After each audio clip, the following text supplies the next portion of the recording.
رمضان کریم۔ قرارداد پاکستان کے موقع پر رکن قومی assembly Pakistan Peoples Party doctor Mehreen Razzaq Bhutto کا پیغام، قوم کو یوم پاکستان مبارک ہو۔ آج بھی وہی جذبہ چاہیے جو 1940 میں ہمارے ملک کے بانیان کا تھا۔ ملک میں نظریہ پاکستان کے علمبردار جماعت فق پیپلز پارٹی ہے۔ PPP پاکستان کو قائد اعظم کے تصور کے مطابق بنانے کے لیے جدوجہد جاری رکھے گی۔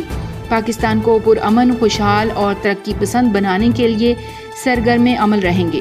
شہید بھٹو اور شہید بی بی نے ملک کے بانیان کا خواب پورا کرنے کے لیے جانیں قربان کر دی۔ پاکستان کا مالک اس کا ہر شہری ہے۔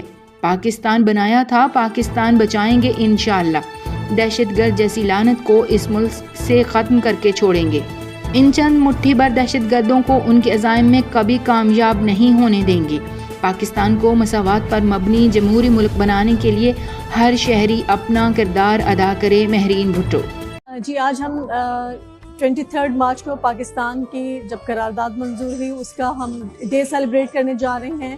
وہ خواب جو علامہ محمد اقبال نے دیکھا تھا اور جس کی پایہ تکمیل قائد اعظم محمد علی جناح نے کی تھی، آج اس پاکستان کی استحکام کے لیے، اس کی فلاح کے لیے آج تجدید عہد وفا کا دن ہے، جب ہم سب مل کے، تمام نہ کہ صرف سیاسی جماعتیں بلکہ ملک میں رہنے والے تمام لوگ اس چیز کا عہد کریں کہ ہم پاکستان کی ترقی، استحکام اور اس کی سالمیت کے لیے اپنے آخری خون کا بھی نذرانہ دیں گے، کیونکہ پاکستان ہے تو ہم ہیں، اور پاکستان کی بقا میں ہی ہماری بقا ہے۔ پاکستان زندہ باد، پاکستان پائندہ باد۔